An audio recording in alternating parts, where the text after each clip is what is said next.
Olá, meus amigos, mais uma vez, chegando para a gente ter nossa quarta aula nesse processo de revisão. Vamos fazer a nossa revisão, abordando hoje um tema muito interessante.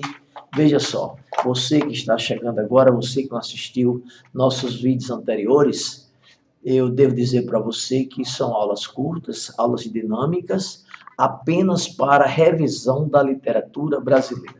Subentendendo que você já tem algum conhecimento de literatura brasileira, porque você estudou, né? Você fez o primeiro ano, você fez o segundo, né? Está fazendo o terceiro ou já fez, né? Não importa a série que você está estudando no ensino médio, não importa se você vai fazer vestibulares comuns ou vestibular de forma do Enem. O importante é que esse assunto ele é comum a todas as séries, né? E eu digo mais além. Ele é comum para, inclusive, a universidade, as faculdades e para o nosso dia a dia, nosso cotidiano, porque é um assunto de teoria literária. Na primeira aula, a gente viu a definição de literatura, para que serve a literatura. Na terceira aula, nós vimos as funções da literatura, um assunto muito importante. Na segunda aula. Na terceira, vimos o gênero literário, como os textos se apresentam, né, introspectivamente, né, por dentro, né, a alma do texto, o gênero do texto literário. Né? E agora nós vamos ver, dentro da linguagem literária, que é a conotação, que tem um sentido figurado, a presença de figuras. Então, as figuras literárias mais constantes nos textos literários, aquelas figuras que mais se apresentam nos vestibulares, da FUVEST, Unicamp, né? Você vai fazer vestibular para a USP, para a Unesp, Fundação Getúlio Vargas, você vai fazer vestibular no Maranhão, na Estadual do Maranhão, que são faculdades que não usam o Enem. Universidade muito boa, mas que não utiliza o Enem. Você que vai fazer o Enem também precisa conhecer as figuras literárias. Então, eu coloquei aqui no quadro algumas figuras que eu acredito que você já conhece. Apenas para você relembrar, apenas para você revisar, apenas para que você possa pesquisar nos livros, se aprofundar sobre essas figuras. Você possa procurar na internet, né, caso você não lembre, já que o tempo é curto, eu não posso falar de todas. Eu citei, inclusive, 3 grupos de figuras que nós observamos em análise, em nossos estudos acadêmicos, que vocês praticam erros grosseiro, constante, quando vai fazer as provas, as avaliações, os exames, os vestibulares. Mas há um motivo científico, teórico, que explica por que você erra na identificação, né? Ou até mesmo na interpretação. Exemplo, esse grupo que temos aqui, deixa eu ajustar aqui, né? Esse grupo que temos aqui, ó. Metáfora, metonímia, comparação, cataclese e antonomásia. Essas figuras são metafóricas, Tem uma proximidade entre uma e outra. Há alguns detalhes, e esses detalhes fazem com que você não consiga interpretar corretamente. Eu vou dar um exemplo para você me entender. Quando você diz, professor, minha sogra é uma jararaca, você está construindo uma metáfora. Mas quando você diz, minha sogra parece uma jararaca, não é uma metáfora, é uma comparação. Quando você diz, minha sogra, nas discussões é uma jararaca, é diferente quando você diz, minha sogra, na discussão, age como uma jararaca. Então, há diferença mínima.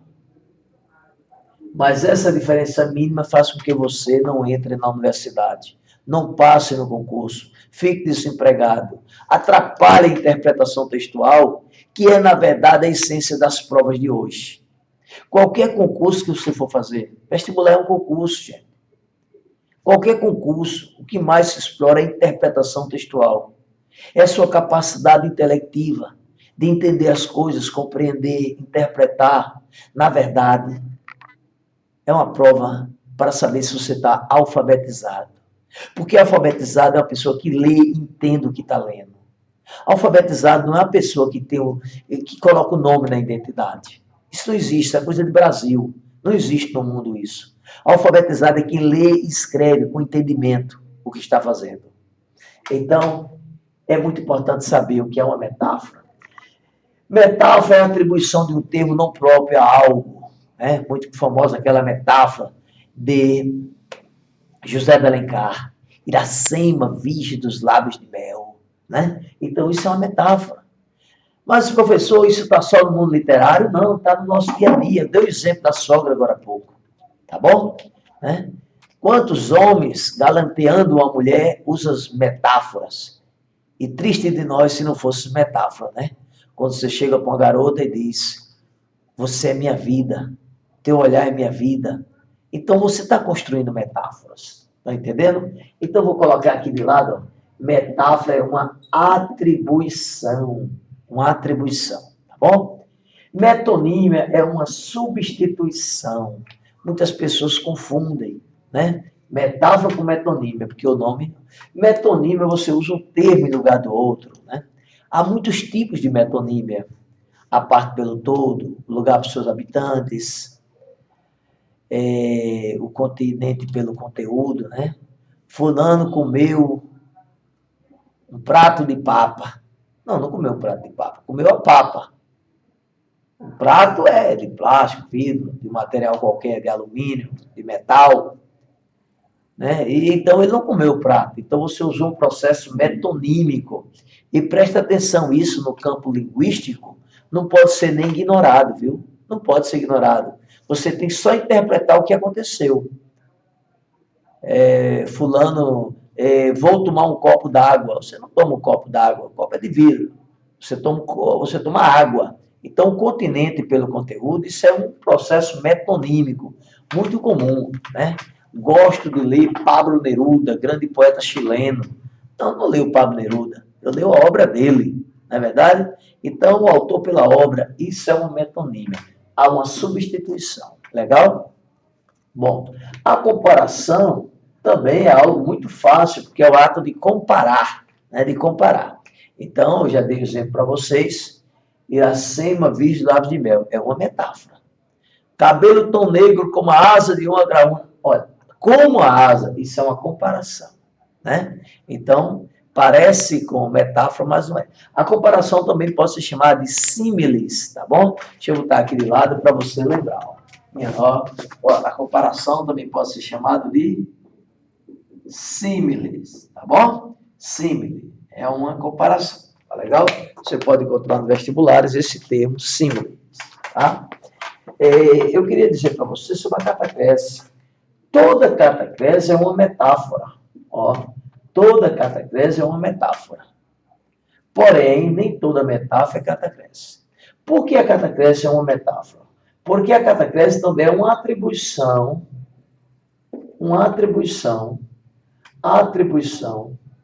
a algo com um termo que não é próprio. Exemplo, perna de mesa, braço de cadeira, pé do ouvido, maçã do rosto, céu da boca, batata da perna, cabeça de alho, cabeça de prego.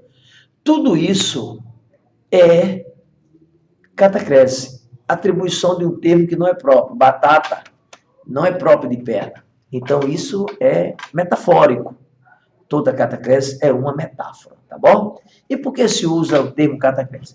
Porque é a atribuição de um termo que não é próprio por falta de um nome próprio. Às vezes tem até um nome próprio para aquela coisa, mas não se costuma falar. No caso da perna, né? Uma panturrilha, mas as pessoas costumam falar batata. Então, isso é uma catacrese. Você entendeu, né? Lógico que você entendeu, você já estudou isso, a gente está apenas relembrando, tá legal? A gente está apenas relembrando. Exemplo, o presidente eleito dos Estados Unidos, Joe Biden, embarcou numa aeronave em direção à Califórnia. Isso é uma catacrese. Porque embarcar não é numa aeronave, não é no avião. Embarcar é próprio de barco. Mas como não existe um termo adequado para falar, a gente usa embarcar. Tá bom assim? Embarcar. Eu falei no presidente eleito dos Estados Unidos para não citar outros presidentes que não vale a pena ser citado na nossa aula, né? Porque aí prejudica a aula, né? Você sabe que tem uns presidentes por aí, como Donald Trump, que não vale a pena ser citado. E tem outros também. Bom, antonomásia. Antonomásia também é um processo metafórico da linguagem, quando faz uma denominação, a antonomásia denomina uma pessoa por suas características próprias, tá? A pessoa recebe o nome em virtude do que ele fez, em virtude do que ele faz.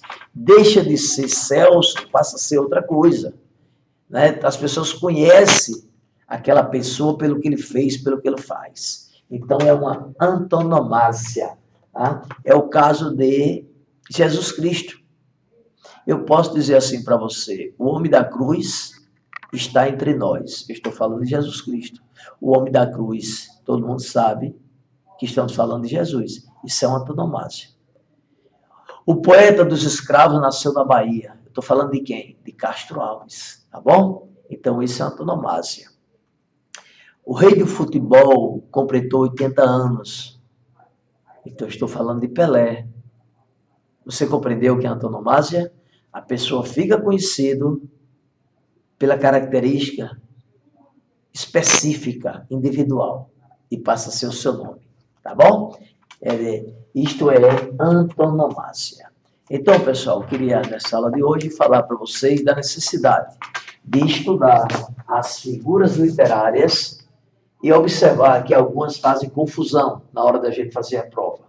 Como é o caso de antíteses, paradoxo e oxímoro, como é o caso de hipérbole, que não tem nada a ver com hipérbato. Aqui tem a ver, ó, elas estão juntas. Há uma pequena diferença entre antíteses, paradoxo e oxímoro. Legal.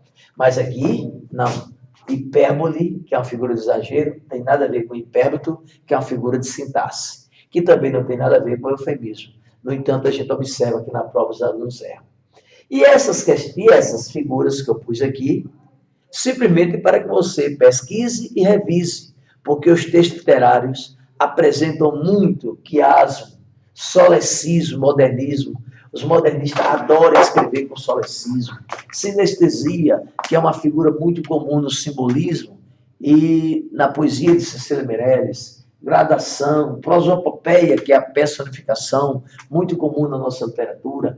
Pleonasmo enfático, essa figura sofre tanto preconceito, né? O pleonasmo.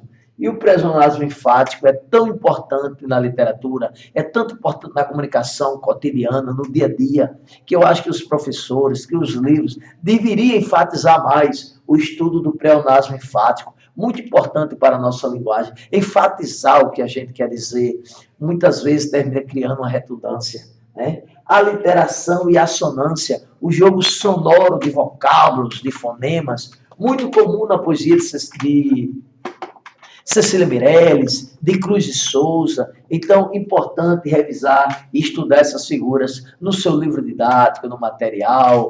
Você pode fazer também na internet, tá bom? Mas é importante que você estude essas figuras, tá legal? Obrigado por sua atenção mais uma vez e eu convido você para juntos estudarmos a quinta aula de revisão, que será um assunto muito rápido sobre versificação, sobre metrificação, ainda dentro de teoria literária. Observe que essas aulas iniciais é fundamentalmente para iniciantes, para neófitos, para quem está começando. E você, que já está no processo de término do ensino médio, faz a revisão, que é importante, tá certo? É importante. Então, próxima aula, metrificação e versificação e algumas coisas do mundo literário que a gente precisa para depois chegar nos movimentos literários nas escolas, tá bom? Obrigado por sua atenção, até a nossa próxima aula. Espero que você se aprofunde nesse assunto, porque é muito interessante. Figuras literárias.